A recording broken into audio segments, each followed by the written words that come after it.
Hi అండి, welcome to కలగురగంప. నేను శ్రీదేవి. ఇవాళ ఎపిసోడ్లోకి వెళ్ళే ముందు మీకున్న 2 డౌట్లు క్లారిఫై చేస్తానండి. అది ఆకుకూరలకు సంబంధించి మీరు మేజర్గా రేజ్ చేసిన డౌట్స్ అనమాట. సో అందుకే ఏంటంటే ప్రాక్టికల్గా చూపించాలి కాబట్టి నేను క్వశ్చన్ నర్సెస్లో చెప్పలేకపోయాను.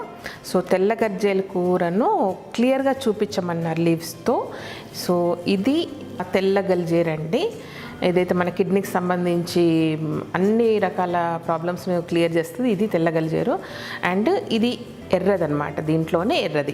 ఇంకొకరి డౌట్ ఏంటంటే ఎర్రది తినొచ్చా అంటే నేను అన్ని క్లియర్గా కనుక్కున్నాను. చాలామందితో ఎంక్వైరీ చేశాను ఊర్లో కూడా. సో ఎర్రది కూడా తినొచ్చు, మీరు నిరభ్యంతరంగా ఎర్రది కూడా తినొచ్చు. ఎందుకంటే నేను వీడియో చేసినప్పుడు ఏం చెప్పానంటే ఊళ్ళల్లో ఇదే తినేవాళ్ళు, నేను చూసినంత వరకు ఇది తినేవాళ్ళు కాబట్టి ఇదే తిన్నారని చెప్పాను. బట్ క్లారిటీగా కనుక్కున్నాను. సో దట్ ఎర్రది కూడా తినొచ్చు, ఎలాంటి ప్రాబ్లం ఉండదు. సేమ్ ఇది ఎంత మెడిసినల్ వాల్యూస్ ఉంటుందో దీంట్లో కూడా అంతే ఉంటుంది కాబట్టి 2 కూడా తినొచ్చు. సో ఇది క్లియర్గా ఆకులండి, మీకు చూపిస్తున్నది క్లియర్గా ఆకులు ఇవి. సో మీరు ఎక్కడైనా ఐడెంటిఫై చేయొచ్చు ఈజీగా. చూడండి, ఈ సీజన్ కాబట్టి చిన్న ఫ్లవరింగ్ కూడా వచ్చింది. సో ఇది తెల్లగర్జలు అనమాట. ఇంకొక వీడియో నేను చేసిన వీడియో వచ్చేసేసి ఉత్తరేణి కూర. సో ఉత్తరేణి అనేది ఇదే అండి, కంప్లీట్గా మీకు క్లియర్గా చూపిస్తున్నాను. ఉత్తరేణిది లీవ్స్ ఇలా ఉంటాయి, దానికి సంబంధించి ఇది వస్తుంది. తెల్ల గల్జేరుకు సంబంధించి ఏంటంటే ఈ పువ్వు వచ్చింది కదండి, దీంతో ఇక్కడే మనకు చిన్న చిన్న ఇంత మొగ్గల్లాగా ఫామ్ అయిపోయి అవే మనకు సీడ్స్ వస్తాయి అన్నమాట. సో ఫర్దర్గా సీడ్స్ అంటే ఇవి రాలిపోయి ఇలాగే మొలుస్తాయి. మీకు ఎక్కడైనా ఇలా మొక్క కనిపించి కొంచెం డ్రై అయిపోతే మాత్రం అది ఇలా అనేస్తే ఆ చిన్న గింజల్లాగా ఉండే వాటి నుంచి సన్నగా సీడ్స్ ఉంటాయి, బ్లాక్ సీడ్స్, చిన్న ఆవాలు ఎలా ఉంటాయి అలా ఉంటాయి అన్నమాట వీటికి సంబంధించిన సీడ్స్. మీకు ఎక్కడైనా డ్రైగా కనిపిస్తే కూడా తెచ్చేసుకోండి. ఉత్తరేణికి సంబంధించి ఇది క్లియర్ అండి. ఇక్కడ ఇది ఉత్తరేణి మొక్క. ఇది ఉత్తరేణికి సంబంధించి ఇలా వస్తుంది, మనకు ముళ్ళలాగా ఉంటుంది ఇది. దీన్ని ఇవే గింజలండి, ఇవే విత్తనాలు. యాక్చువల్గా ఇవే విత్తనాలు. ఇవి రాలిపోయి పడిపోయి మళ్ళీ వస్తాయి. లేదంటే చెట్టు అంతా ఎండిపోతుంది, సమ్మర్లో అంతా ఎండిపోయినట్టే కనపడుతుంది, మనకి ఏం చెట్టు లేనట్టే కనపడుతుంది. బట్ మళ్ళీ వర్షాకాలం రాగానే వీటికి మళ్ళీ చిగుర్లు వస్తాయి అన్నమాట. ఇది ఉత్తరేణికి సంబంధించిన ఇన్ఫర్మేషన్. ఇవాల్టి ఎపిసోడ్ ఏంటంటే ఇది కొండపిండి కూర. కొండపిండి కూర ఎలా వర్క్ చేస్తుందంటే కిడ్నీలో ఉన్న స్టోన్స్ని కరిగిచ్చేస్తుంది అనమాట. సాధారణంగా మనం ఊర్లలో పిలిచే పేరు కానీ సాంస్క్రిట్ నేమ్స్ కానీ అబ్జర్వ్ చేసినప్పుడు, శాస్త్రీయ నామాలు అలా కూడా అంటారు కదా, అవన్నీ అబ్జర్వ్ చేసినప్పుడు ఆల్మోస్ట్ వాటి పేర్లోనే అవి ఏం పని చేస్తుందో కూడా తెలిసిపోతుంది యాక్చువల్గా మనకి.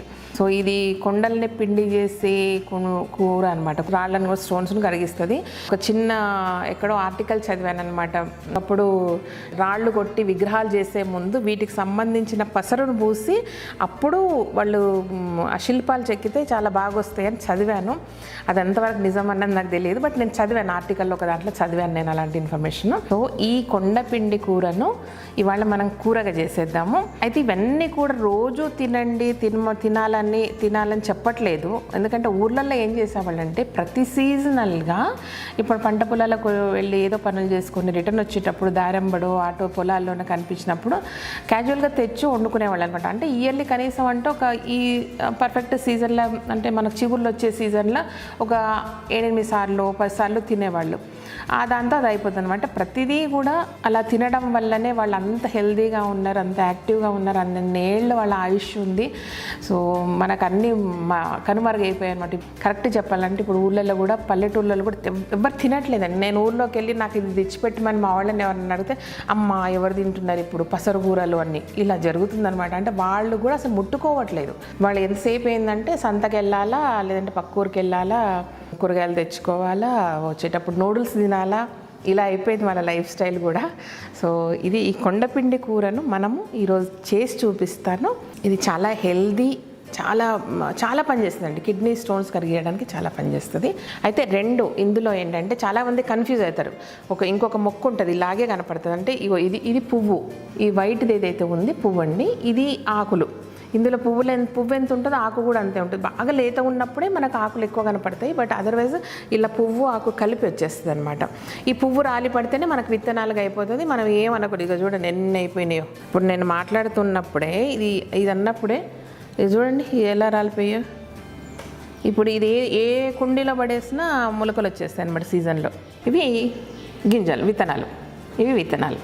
అంతే. ఇది తీసుకుపోయి కుండీలో పడేసాం అనుకోండి 360 రోజులు, ఎన్ని ఇయర్స్ అయినా మనకు ఇంకా విత్తనాలు ఏం లేదు, అవి ఎండిపోతాయి, రాలుతాయి, మొలుస్తాయి, అంతే అయిపోతుంది.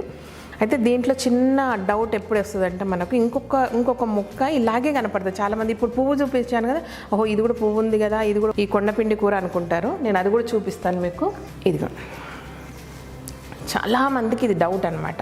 సో ఆకులు రాగానే ఇలా ఉంటుంది మీకు. ఈ ఫ్లవర్ను చూసి చాలామంది ఇది కూడా అనుకుంటారు అనమాట. ఎందుకంటే ఇది ఇనీషియల్గా దీనికి పువ్వు వచ్చినప్పుడు ఇంతే చిన్నగా వస్తుంది కాబట్టి ఇది కూడా అదే కొండపిండి కూర అని అంటారు. కానీ ఇది కొండపిండి కూర కాదు, ఇది కొండపిండి కూర కాదు, ఇది కొండపిండి కూర అంటే ఇది. ఎందుకంటే ఇప్పుడు ఆకుల దగ్గర కూడా దీనికి చిన్నగా మనం స్టార్టింగ్లో చూసినప్పుడు ఇంత చిన్నగా వస్తుంది అనమాట, ఇంత చిన్నగా వస్తుంది ఇది. సో దీన్ని చూసుకొని ఏం చేస్తారంటే ఇది ఏంటంటే ఫర్దర్గా పెరుగుతుంది, కొంచెం పెద్దగా అవుతుంది, పొడవుగా అవుతుంది.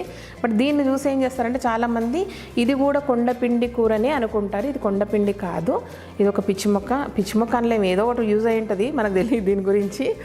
ఇది పర్ఫెక్ట్గా కొండపిండి కూర. దీన్ని ఎలా వండాలి, టేస్ట్గా ఎలా వండాలో నేను ఇప్పుడు చూపిస్తాను మీకు. కొండపిండి కూర అండి, ఇది కొండపిండి కూర. అయితే ఇందులో ఆకు సపరేట్ తీయించాను అండ్ ఈ పువ్వు కూడా సపరేట్ తీయించాలి. ఆకే కదా, పువ్వు కూడా ఇలాగే వేసేసేయాలి. ఇది ఎలా ఉంటుందంటే పర్ఫెక్ట్గా ఉంటుంది, ఎగ్ కర్రీ లాగా ఉంటుంది అనమాట. సో ఎగ్ బుజ్జి అంటారు కదా, అలా ఉంటుంది. ఇది చాలా టేస్టీగా ఉంటుంది ఇది. సో దీనికి కావాల్సిన మేజర్గా ఏంటంటే ఇది రెండు వండుతారు. యాక్చువల్లీ మనం దూసేటప్పుడు రెండు కలిపి తీసుకోవచ్చు, బట్ మీకు క్లియర్గా చూపించాలనేసి దీని నుంచి ఆకు సపరేట్గా పువ్వు సపరేట్గా చేశాను అనమాట. పువ్వు కడిగి పెట్టాను, అందుకే ఈ కలర్లో వచ్చింది. ఆకు కడిగి పెట్టుకున్నాను. దీనికి కావాల్సింది ఏంటంటే పచ్చిమిర్చి. చెప్పాను కదా, ఆకుకూరలకి ఏ దాంట్లోకైనా కూడా మిరప్పొడి వాడొద్దు, పచ్చిమిర్చే బాగుంటుంది. ఉల్లిపాయలు, అల్లం వెల్లుల్లి పేస్ట్, పసుపు, ధనియా పౌడర్, సాల్ట్, ఇది ఆయిల్ అండి. అండ్ ఇందులో మనం ఏం చేద్దామంటే కొంచెం పెసరపప్పు వేసుకుందాం. పెసరపప్పు వేసుకుంటే బాగుంటుంది దీంట్లో. అంటే ఈ పువ్వుకు ఈ పెసరపప్పుకు లింక్ బాగా కుదురుతుంది అనమాట, టేస్ట్గా ఉంటుంది. మనం ఏం చేద్దామంటే తాలింపు అది ఏం వేయకుండా ఓల్డ్ మెథడ్లోనే మనం వండుదాం. ఇప్పుడు ఈ పెసరపప్పును ఏం చేయొచ్చు అంటే ఆకుతో పాటు ఇంతకుముందు మనం తెల్ల గల్జీరలో వేసినట్టు దీంతో పాటు వేసేయచ్చు. కానీ కొంచెం డిఫరెంట్గా వేస్తే టేస్ట్ చాలా బాగా వస్తుంది. అది ఎప్పుడు వేయాలి, ఎలా వేస్తే టేస్ట్ డిఫరెంట్ వస్తుందో నేను చూపిస్తాను మీకు. దీంట్లో ఏం చేద్దామంటే ఆకేసేద్దాం డైరెక్ట్గా. ఎప్పుడైనా అబ్జర్వ్ చేయండి, వాటి స్టెమ్ ఇదైతే గట్టిగా ఉంటుందో వాటికి సంబంధించిన ఆకుకూరలు వీటిల్లోనే కొంచెం నీరు శాతం తక్కువ ఉంటుంది అన్నమాట, వాటర్ తక్కువ ఉంటుంది. మనం ఇంతకుముందు అబ్జర్వ్ చేసినప్పుడు మనము ఉత్తరేణిలో వాటర్ తక్కువ ఉంది, అదే తెల్లగల్జేరుకు వచ్చే వరకు వాటర్ మంచిగా ఉంది దీంట్లో. సో దీంట్లో అవసరం అవుతుందా లేదా అనేది మనం కర్రీ చేసేటప్పుడు చూసుకుందాం. అయితే వీలైనంత వరకు ఆకుకూరల్లో మనము వాటర్ వేయకుంటేనే టేస్ట్గా ఉంటుంది అది. దీంతో పాటు పువ్వు కూడా వేసుకుందాం.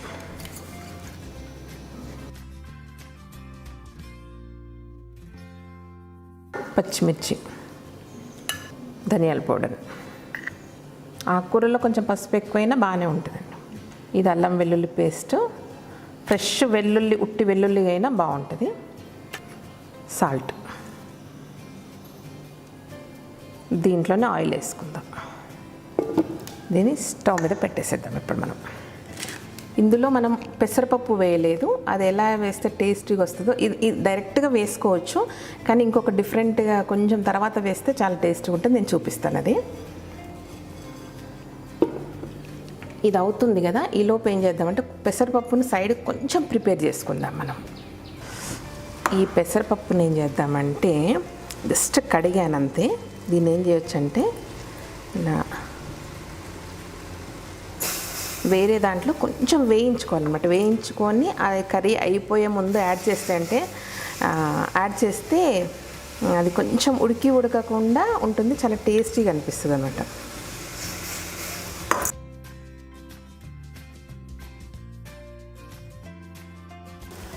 ఇంతకుముందు మనము తెల్లగల్జేరు వేసినప్పుడు ఏం చేసామంటే దాంతోపాటు కందిపప్పు డైరెక్ట్గా వేసేసాం, ఎందుకంటే అది మెల్లిగా ఉడుకుతుంది. కర్రీ అయిపోయినంత వరకు కూడా ఉడికినా కూడా అది కొంచెం కచ్చాపచ్చగా ఉడికి బాగుంటుంది. ఇదేం పెసరపప్పు ఏంటంటే మామూలుగా ముందే వేసేసామనుకోండి తొందరగా ఉడికిపోయి పేస్ట్ లాగా అవుద్ది కర్రీలో. అందుకే లాస్ట్లో డైరెక్ట్గానే వేయచ్చు, లేదంటే ఇలా చేస్తే కొంచెం టేస్ట్గా ఉంటుంది అన్నమాట. పచ్చివాసన వెళ్ళిపోయి మనము చివర్లో కలుపుతాం కాబట్టి ఇలా చేయడం వల్ల టేస్ట్. దీన్ని ఒకసారి కలుపుదాం.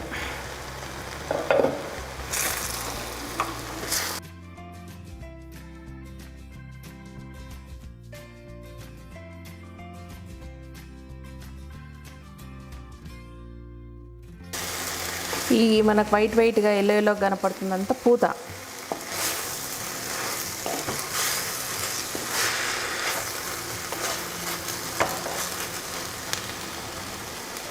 సిమ్లోనే పెట్టుకుందామండి. దీంట్లో చివర్లో ఒక్క టీ స్పూను, మీ చాయిస్ అది, బట్ ఒక్క టీ స్పూన్ నెయ్యి వేస్తే సూపర్ ఉంటుందండి టేస్ట్. మీకు కావలిస్తే మొత్తం నెయ్యితోనే వేయించుకోవచ్చు అలా. సూపర్ వస్తుందండి స్మెల్.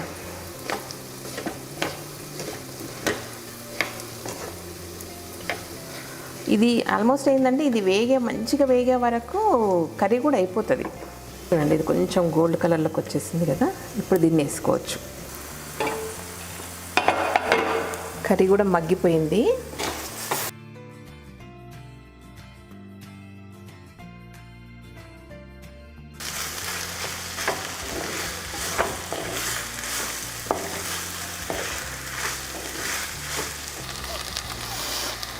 సూపర్ స్మెల్ వస్తుందండి. ఒక స్పూన్ నెయ్యి కూడా పడింది కదా, అదిరిపోయింది అసలు అండి. ఎంతో టేస్టీ అండ్ చాలా హెల్దీయెస్ట్ అనమాట. ఇది కొండపిండి కూర రెడీ.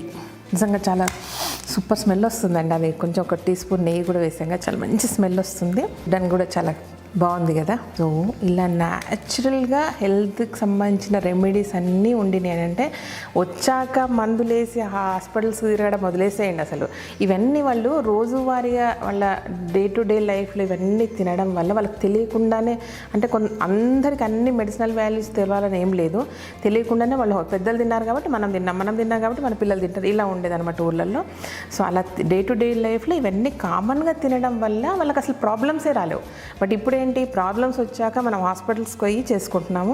అవన్నీ రాకుండా మళ్ళీ మన పిల్లలకు ఒక తరం మర్చిపోయిన మళ్ళీ మన పిల్లలకు అందరికీ కూడా ఇలాంటి పరిచయం చేస్తే వాళ్ళకి మంచి ఫ్యూచర్ను, అంటే హెల్త్ కంటే లైఫ్లో ఇంపార్టెంట్ ఏం లేదు కదా, అలాంటి మంచి ఫ్యూచర్ను వాళ్ళకి ఇచ్చిన వాళ్ళం అవుతాం మనం. ఈ వీడియో కనుక మీకు నచ్చినట్టయితే సబ్స్క్రైబ్ చేయండి, లైక్ చేయండి, మీ ఫ్రెండ్స్కి ఫార్వర్డ్ చేయండి. Thank you.